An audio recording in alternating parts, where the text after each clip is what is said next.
Hi, எப்படி இருக்கீங்க? Welcome to Iniya's diary. இன்றைக்கு நம்ம பார்க்க போகிறது சிந்து சமவெளி நாகரிகம், அதில் உள்ள எழுத்துகள், அதே மாதிரி தமிழர் நாகரிகம், அதில் உள்ள எழுத்துகள். இது ஏற்கனவே நம்ம பார்ட் 1 அண்டு பார்ட் 2ல் என்னென்ன பார்த்துருக்கோம் அப்படிங்கிறத ஒரு ரீகேப் பண்ணிப்போம். ஓகே, எழுத்துகள் அப்படின்னா சிந்து வழி எழுத்துகள் சித்திர முறைன்னு சொல்லியிருந்தேன் இல்லைங்களா? சித்திர முறை எழுத்துகள். ஓகே, அதுலேயே தமிழர் எழுத்து முறைன்னா எப்படி சொல்லியிருந்தேன்? ஒளி வடிவம் ப்ளஸ் வரி வடிவம் ரெண்டு சொல்லியிருந்தேன் இல்லைங்களா? இதுலேயும் சித்திரம் ப்ளஸ் இயற்கை முறை, இந்த இரண்டு முறை தான் இருந்தது. அதாவது இயற்கை வித்து சித்திர முறை. இது பேச்சு மொழியே இல்லை, அதாவது அவங்களுக்கு மொழியே இல்லை அப்படின்னு சொல்லியிருந்தோம். இதில் ஒளி வந்திருக்கு, அதே மாதிரி வரி வடிவமும் வந்திருக்கு. அதாவது வாயமைப்பு வச்சு அந்த வரி வடிவத்தை வடிவமைச்சிருக்காங்க அப்படின்னு சொல்லியிருந்தோம் இல்லைங்களா? இவங்க எப்படி பண்ணாங்கன்னா, இப்போது ஒரு இறைவனை எடுத்துக்கிறோம்னா ஒரு சித்திரம் மாதிரி வரைஞ்சி அதுக்கு மேலே இயற்கையை, அதாவது சூரியன், இது வந்து மலை பகுதி, இதை இந்த மாதிரி வரைஞ்சிருக்காங்க. மலை மேலே சூரியன் இருக்கிற மாதிரி, அதாவது சித்திர முறை இயற்கையை இணைத்து வரைஞ்சிருக்காங்க. அதே மாதிரி இதில் ஒளி அதாவது வாய் அசைவை வச்சு வரி வடிவத்தை அமைச்சிருக்காங்க அப்படின்னு சொல்லிட்டு நம்ம பார்த்தோம். அம்மா அந்த மாதிரி எல்லாம் நம்ம பார்த்தோம் இல்லைங்களா? இந்த வரி வடிவத்துக்கும் இந்த இயற்கை சித்திர முறை வடிவத்துக்கும் உள்ள ஒற்றுமையை தான் நம்ம இப்போ பார்க்க போகிறோம். இது தமிழர் நாகரிகத்தோட தொடர்ச்சியா நீட்சியா இல்லை சிந்து சமவெளி நாகரிகம் அந்த எழுத்துகள் முறை வந்து தனியானதா இல்லை தமிழர் நாகரிகத்தோட ஒன்றிணைந்ததா, இதை தான் நம்ம பார்க்கணும். இப்போ அதை எப்படி பார்க்குறோம்னா பாருங்க,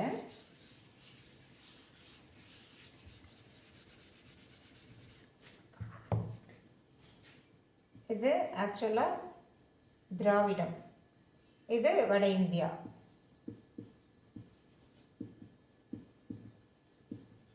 வட இந்தியா,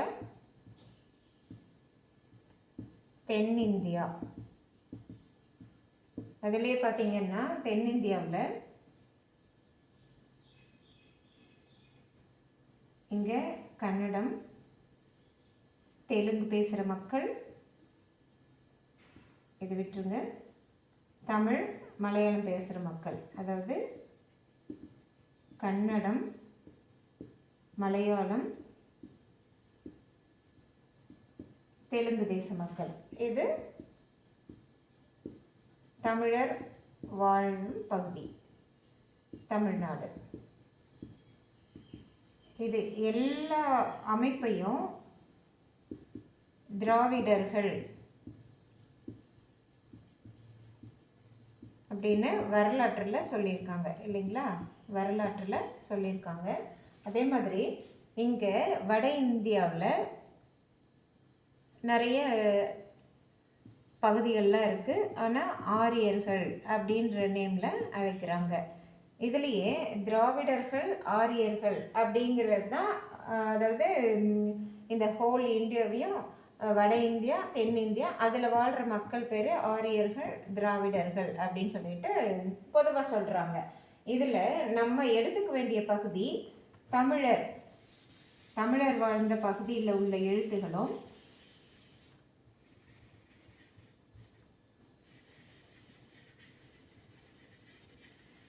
சிந்து சமவெளி நாகரிகத்தில் இருந்த அந்த எழுத்து முறை. இங்கே அதுக்கு முன்னாடி பாருங்கள், இன்னொரு வகையாக கூட இதை இந்த அதாவது உலக மேப்பு. இது இப்போது இது வரைக்கும் பார்த்தது இந்தியாவோட மேப்பு. நம்ம இப்போ உலக மேப்பு பார்ப்போம். இது வந்து மேலை நாடுகள் அப்படின்னு நம்ம வரலாற்றில் சொல்லியிருக்காங்க. மேலை நாடுகள்னால்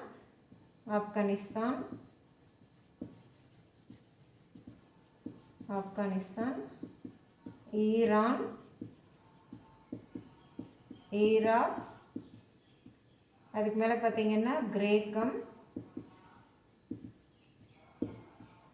நம்ம நாட்டு பக்கத்தில் இருக்கிற பாகிஸ்தான் இல்லைங்களா.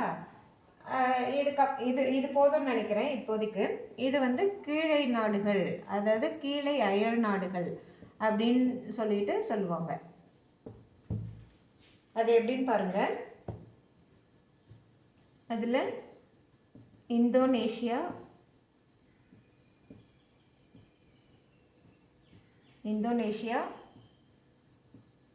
மலேசியா, சிங்கப்பூர், தாய்லாந்து, இந்த மாதிரி நிறைய, மியான்மர், அந்த மாதிரி நிறைய நாடுகள் இருக்குது இல்லைங்களா. இது கீழே நாடுகள் சொல்லுவோம். அடுத்து இங்கே இமயமலை பகுதி, இமயமலை. இதுக்கப்புறம் சீனர்கள் வாழ்ந்துட்டு இருக்காங்க. இப்போ இங்கே தான் தமிழர்கள் வாழும் பகுதி. இங்கே அப்படியே எடுத்துகிட்டு வாங்க. இது ஃபுல்லாகவே சிந்து சமவெளி நாகரிகம் அப்படின்னு வரலாற்று ஆய்வாளர்கள் நமக்கு மேப் போட்டு கொடுத்துருக்காங்க. சிந்து சமவெளி நாகரிக பகுதி. இது தமிழகம் இல்லைங்களா. தமிழர் நாகரிகம்னு கூட வச்சுப்போம். ஓகே. இங்கெல்லாம் முதல்ல பொதிகை மலை, அதாவது கடல்கோள் வர்றதுக்கு முன்னாடி பொதிகை மலை, இந்த இதை வந்து இலங்கைன்றோம் இல்லைங்களா, அதெல்லாம் பெரிய நாடாக இருந்திருக்கு. இங்கே பார்த்திங்கன்னா இதெல்லாம் நீர்வழிப்பாதைகள், இங்கே ஆக்சுவலாக இது வந்து மலை, இமயமலை. இது தனித்து இருக்கக்கூடிய ஒரு புவி அமைப்பு. இது எதுக்கு எடுத்துகிட்டு வரேன்னா, இந்த நீர்வழிப்பாதையில் வணிகங்கள் நடந்திருக்கு. குறிப்பாக சிந்து சமவெளி நாகரிகத்தில் இங்கே லோதல் அப்படின்னு சொல்லிட்டு ஒரு வணிக பகுதி இருந்திருக்கு. அதே மாதிரி காளிபங்கன் 2 இடம் இருந்திருக்கு இல்லைங்களா. இது எப்படி வணிகம் நடந்திருக்கோம்னா, நீர்வழிப்பாதை. இதெல்லாம் ஃபுல்லாகவே நீர்வழிப்பாதை தான். இங்கே மேலை நாடுகள்னு சொன்ன பாருங்கள், இந்த நாடுகளுக்கு இங்கேருந்து வணிகர்கள் வந்திருக்கலாம், இல்லை இந்த நீர்வழிப்பாதையிலேருந்து சிந்து சமவெளி நாகரிக மக்களோட தொடர்பு கொள்றதுக்காக இந்த நாட்டு மக்கள் இங்கே வந்திருக்கலாம். அதே மாதிரி தமிழக நாகரிகம், அதில் இருக்கிற அரசர்கள், அந்த பகுதி அரசர்கள், குறுநில மன்னர்கள், பெரிய மன்னர்கள், ராஜராஜ சோழன், ராஜேந்திர சோழன்லாம் அந்த இந்தோனேஷியா, மலேசியா, தாய்லாந்து இங்கெல்லாம் போயிட்டு அவங்களோட, அதாவது நம்ம தமிழர் பண்பாடு நாகரிகத்தை வளர்த்துருக்காங்க, நம்ம கேள்விப்பட்டிருக்கோம். இதெல்லாம் வரலாற்றில் ஆக்சுவலாக எப்போ நடந்தது அப்படின்னு பார்த்திங்கன்னா, ஃபஸ்ட்டு நமக்கு வரலாறில் தெரிய வர்றது 3-4 நூற்றாண்டு கிபியில் வரும். அதுவே இங்கே பார்த்திங்கன்னா இது 5000 ஆண்டுகளுக்கு முற்பட்டது அப்படின்னு எடுத்துகிட்டு வரோம். அப்போது இந்த 5000 ஆண்டுகளுக்கு முன்னர் இந்த தமிழர் நாகரிகம் எப்படி இருந்தது, இது நமக்கு வரலாறு. சான்றுகள் எதுவும் இல்லை. சான்றுகள் இருக்கா? இல்லை. அதாவது இப்போதான் 2000வது ஆண்டில், நூற்றாண்டில் கீழடி அப்படிங்கிற ஆராய்ச்சி நடைபெற்று கொண்டு இருக்குது. அது முழுமை அடையல. சரிங்களா? இப்போது இங்கே பாருங்கள், ஃபஸ்ட்டு சிந்து சமவெளி எழுத்துகள் இயற்கையை சார்ந்து சித்திர எழுத்து முறை. அதே மாதிரி தமிழர் நாகரிக எழுத்து முறை வந்து பார்த்திங்கன்னா ஒளி வடிவம் ப்ளஸ்ஸு அந்த வரி வடிவம். அந்த 2 எழுத்து முறையும் இந்த எழுத்து முறையை சேர்ந்தது தானே. அதில் உள்ள ஒற்றுமை என்ன? நம்ம தமிழர் பண்பாடு ஒற்றுமையானதா இந்த சிந்து சமவெளி நாகரிக எழுத்துகள் அப்படின்னு சொல்லிட்டு கேட்குறாங்க. இங்கே 3 and 4th கிபியில் இவங்களுக்கும் நமக்கும் எந்த விதமான பகை உணர்வோ இல்லை, இவங்க வந்து நம்ம தமிழர் பகுதியில் ஆக்கிரமித்து நம்ம தமிழர் பகுதியை அழிச்சதாவோ எந்த சரித்திர சான்றும் கிடையாது. அது கிளியராக ஓகே.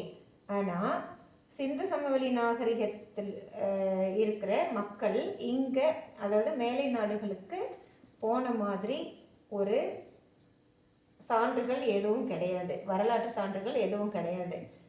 ஆமாம் தானே? ஆனால் இங்கேருந்து வந்திருக்காங்க, கண்டிப்பாக வந்து தான்.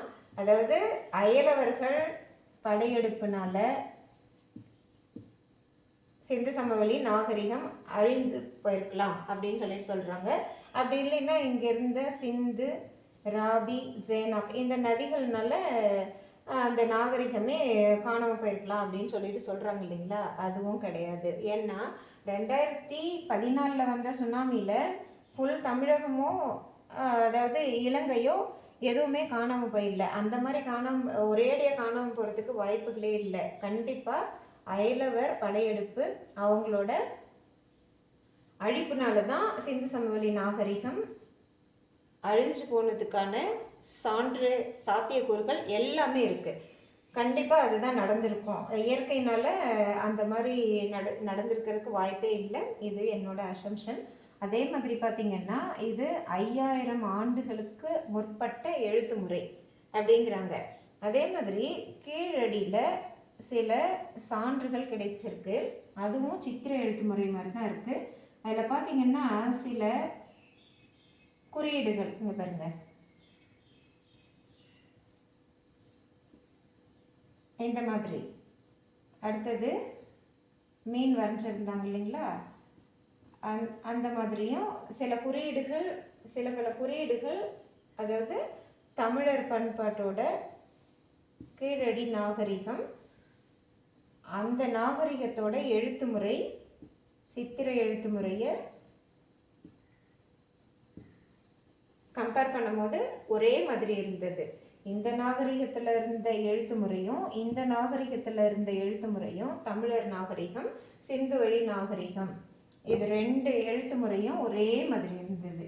சிந்து சமவெளி அண்டு தமிழர் நாகரிகம்.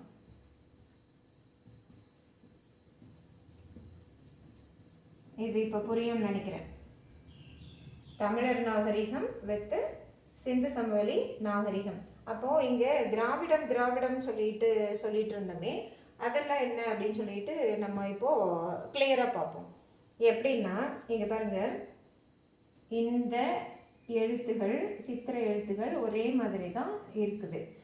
அது அதாவது கீழடி அகழாய்வு மூலம் இந்த எழுத்து முறையெல்லாம் சான்றுகளோட நிரூபிக்கப்பட்டவை. ஆனால் இங்கே இருந்தது இல்லைங்களா, இங்கே கன்னடர்கள், தெலுங்கர்கள், மலையாளிகள் இவங்களோட எழுத்து முறை அது ஒரே மாதிரி இருந்ததா இல்லையா அப்படின்ற பேச்சுக்கே இடம் இல்லை. ஏன்னா அங்கே தொல்பொருள் ஆய்வுகள் சான்றுகள் எதுவுமே கிடைக்கல. அதனால இது திராவிட நாகரிகத்தோட எழுத்து முறையா அப்படின்னு சொன்னால் கண்டிப்பாக கிடையாது. தமிழர் நாகரிகத்தோட சான்று மூலயமா, கீழடி மூலயமா இந்த எழுத்துக்கள் எல்லாம் கண்டிப்பாக 5000 ஆண்டுகளுக்கு முற்பட்ட சிந்து சமவெளி நாகரிகத்தோட எழுத்து முறையோட ஒத்து போகிறதுனால இது தமிழர் நாகரிகம் என்று தான் அழைக்கப்பட வேண்டும். அது நிரூபிக்கப்பட்ட ஒன்று. இன்னமும் ஆய்வு செஞ்சிட்ருக்காங்க நம்ம ஆய்வாளர்கள்லாம்.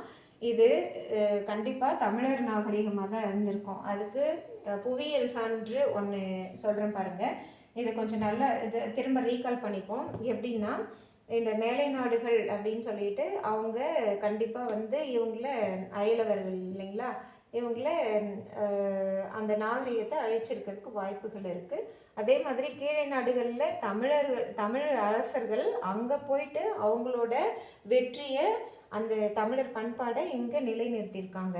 அதே மாதிரி சீனாவுக்கு கூட போயிருக்காங்க. அது இப்போதைக்கு நமக்கு தேவையில்லை, அது சும்மா சாம்பிளுக்கு எடுத்துப்போம்.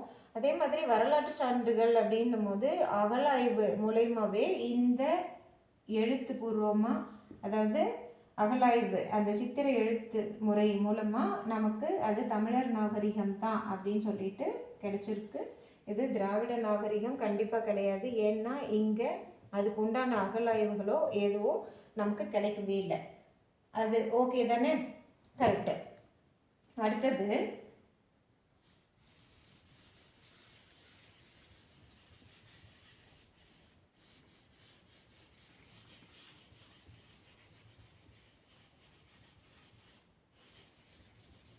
இப்போது நிறைய கொஷின்ஸ் நிறைய அதாவது ஒரு டவுட்ஸ் எல்லாம் வந்துகிட்டே இருக்கும்.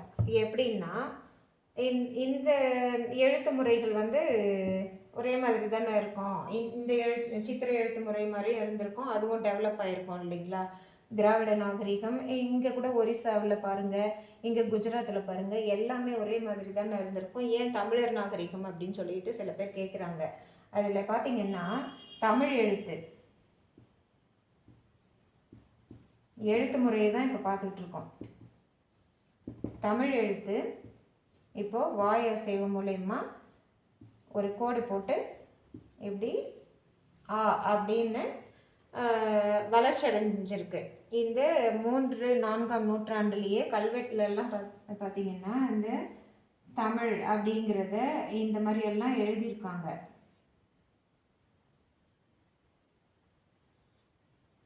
கரெக்டு தானே? இந்த மாதிரி எழுதியிருக்காங்க, கல்வெட்டுலலாம் நம்ம பார்த்துருக்கோம். இந்த எழுத்து முறை வந்து அவ்வளோ வளர்ச்சி அடைந்திருக்கு தமிழ் நாகரிகத்தில். அதே மாதிரி கன்னட எழுத்து பார்த்திங்கன்னா ஆ எப்படி இருக்கும், அந்த வாய் மாதிரி தான் எப்படி இருக்கும். தெலுங்கு எழுத்து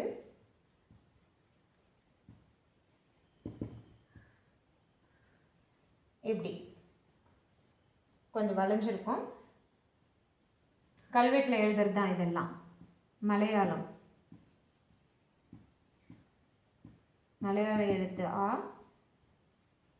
இப்படி இருக்கு இல்லைங்களா. ஆனால் இந்த எழுத்து முறை பாருங்கள், அவ்வளோ வளர்ச்சி அடைந்த எழுத்து முறை. எல்லாமே வாய் அசைவை வச்சு தான் பேஸ் பண்ணி தான் இதை போட்டிருக்காங்க. இங்கே பாருங்கள், வாய் அசைவு தான் இது எல்லாமே. புரியுதுங்களா? இது ஃபுல்லாகவே வாய் அசைவு தான். ஆனால் தமிழர் எழுத்து பண்பட்ட எழுத்து, அதே மாதிரி வளர்ச்சி அடைந்த எழுத்து. கல்வெட்டில் நிறைய எழுதி பழக்கப்பட்டிருக்காங்க. இந்த சிந்து சமவெளி எழுத்துகள் தமிழர் எழுத்துகள், அதாவது கீழடி அகழாய்வில் நிரூபிக்கப்பட்டிருக்கு. அதோட வளர்ச்சி தான் இந்த வரி வடிவங்கள். இந்த வரி வடிவத்தில் தமிழ் வந்து தனித்துவம் வாய்ந்தது. 5000 ஆண்டுகளுக்கு முற்பட்ட தமிழர்கள் இந்த சிம்பல் இருக்கு இல்லைங்களா, இந்த மாதிரி இந்த சிம்பலோட ஒத்து போகிறதும் இல்லாமல் இப்போது இந்த காலத்தில் இருக்கிற இந்த எழுத்து எப்படி அவங்க கூட கனெக்ட் பண்ண முடியும் அப்படின்னு சொல்லிட்டு தான் கேட்குறாங்க. அதுக்கும் ஒரு காரணம் சொல்கிறேன். இது எழுத்து முறை முடிஞ்சது, இவங்களது வளர்ச்சி அடையாத ஒரு பாகமாக தான் இன்னமும் இருக்குது. வளர்ச்சி அடைஞ்சிருக்கலாம், ஆனால் கம்பேர் பண்ணும்போது நம்ம தமிழ் நாகரிகத்தோட எழுத்து அதாவது நல்ல வளர்ச்சி அடைந்த நன்கு பண்பட்ட எழுத்து முறை. அதே மாதிரி இங்கே வணிகம் சார்ந்து சொன்னேன் இல்லைங்களா, இங்கெல்லாம் நீர் வழிப்பாதைன்னு சொல்லிட்டு கடல் கடந்து இங்கே போனாங்க அரசர்கள்லாம். இங்கே நம்மளோட பண்பாட்டை நிறுவியிருக்காங்க. அதே மாதிரி சீனாக்கும் போயிருக்காங்க. இப்போ ரீசெண்டாக வந்த 7ஆம் அறிவு படத்து மூலயமா தெரியும் எத்தனையோ அதாவது புத்த மதம் யுவான்ஸ் இவங்கெல்லாம் வந்திருக்காங்க இல்லைங்களா. அவங்களோட அந்த பண்பாடு நம்ம பண்பாடு எல்லாமே இந்த சைடு, அதாவது கீழே நாடுகள் சீனர்கள் இந்த இந்த சைடு எல்லாமே வளர்ந்துருக்கு. இந்த சைடு ஏன் வளரலன்னா இவங்க இங்கே கைபர் போலன் கணவாய் மூலயமா இந்த யூரோப்பியர்கள், அதாவது பாரசீகம் சொல்லுவாங்க முற்காலத்தில், யூரோப்பியர்கள் இவங்கெல்லாம் கொஞ்சம் டாமினன்ஸு. அதனால தான் சிந்து சமவெளி நாகரிகத்து மக்களை அந்த பண்பாட்டை முழுவதுமாக அழிக்கப்பட்டிருக்குது. அந்த மாதிரி அதுக்கு முன்னாடி நம்ம பார்க்குறது என்னென்னா 5000 ஆண்டுகளுக்கு முற்பட்ட காலத்தை இதெல்லாம் பார்த்திங்கன்னா 3 and 4 கிபி. இது 5000 ஆண்டுகளுக்கு முற்பட்டது. இந்த நீர்வழிப்பாதையில் வணிகம் பண்ணியிருப்பாங்க இல்லைங்களா, எல்லா நாடுமே வணிகம் தான் பண்ணியிருக்காங்க, அந்தந்த நாட்டுக்கு போயிருக்காங்க. இந்தியாவிலே பார்த்திங்கன்னா கீழே நாடுகள் மேலை நாடுகள் வணிக தொடர்பு எப்படி இருந்தது அப்படின்னு சொல்லிட்டு பார்த்துட்டோம். அது எதில் வரலாற்று சான்றுகள் மூலயமா 3 and 4 கிபி அந்த ஸ்டார்டிங்லேருந்து தெரிய வருது. அதுவே 5000 ஆண்டுகளுக்கு முற்பட்டு அப்படின்னு சொல்லிட்டு கேட்டால் அதுக்கும் நிறைய சான்றுகள் இருக்குது. இது வரலாற்று ஆய்வாளர்களே எல்லாருமே கன்ஃபார்ம் பண்ணியிருக்காங்க. இங்கே இது குஜராத்து, லோதல் அண்டு காலிபங்கன்னு சொன்னேன் இல்லைங்களா, 2 வணிக பகுதி. இது வணிக பகுதி.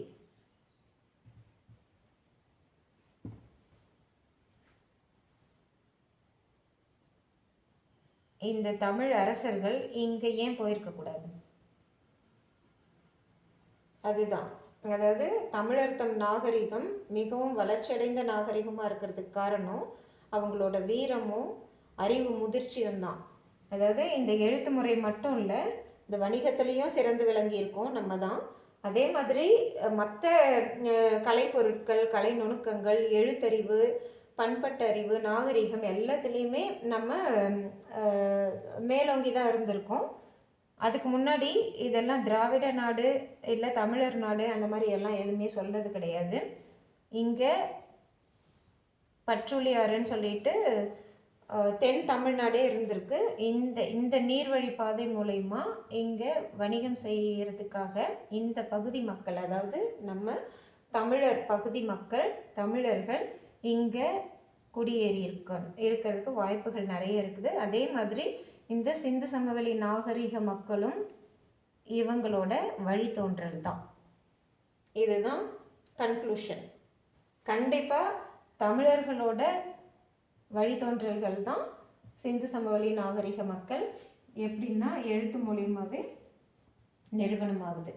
சித்திரை எழுத்து முறையும் சரி, அதுக்கு பிறகு 3ஆம் 4ஆம் கிபி நூற்றாண்டுலேயும் அந்த பண்பட்ட எழுத்துக்களை நிரூபிப்பதாகட்டும், கீழே நாடுகளில் அவங்களோட அரசாட்சியை கோலோச்ச செய்ததாகட்டும், அடுத்த அயல் நாடுகளுக்கு சென்று அந்த மருத்துவ முறை, அறிவியல் எல்லாமே நம்ம அவ்வளோ பண்பட்ட ஒரு நாகரிகத்தை வளர்த்துருக்கோம்.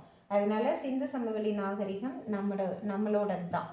நம்மளை அழிச்சவங்க மேலை நாட்டினர். சிந்து சமவெளி நாகரிக எழுத்துகள் கண்டிப்பாக தமிழ் எழுத்தின் ஒரு அடிப்படை, அதில் சந்தேகமே இல்லை. இதுதான் கன்க்ளூஷன். இப்போ புரியுதுங்களா?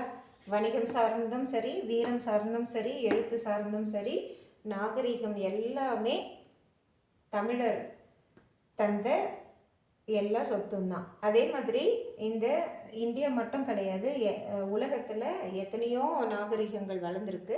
அதுலேயும் சித்திரை எழுத்து முறை தான். அதில் இந்த எழுத்து முறை மாதிரி பண்பட்ட எழுத்து முறையை டெவலப் பண்ணவங்க சுமேரியர்கள், கிரேக்கர்கள், இவங்கெல்லாம் இருக்காங்க. இப்போது நமக்கு நம்ம இந்தியாவில் நம்ம தமிழர் நாகரிகம் எப்படி இருந்ததுங்கிற அந்த கன்க்ளூஷனுக்கு வந்துட்டோம்.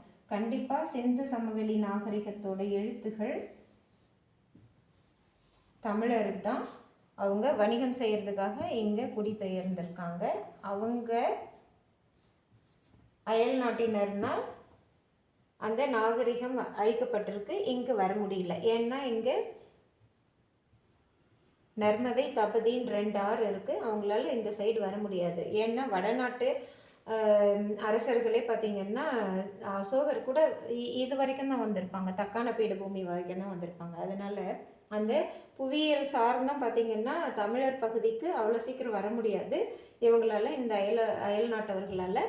இங்கே கீழே நாடுகளில் இருந்தவங்கள நம்ம அரசர்கள், நம்ம தமிழ் அரசர்கள் வென்று நம்ம தமிழ் பண்பாட்டை, தமிழ் கலாச்சாரத்தை நிலைநாட்டியிருக்காங்க. அதனால் இது கண்டிப்பாக சிந்து சமவெளி நாகரிக எழுத்துகள் தமிழ் எழுத்துக்கள் தான். வேறு எந்த டவுட்டும் கிடையாது. தேங்க்யூ.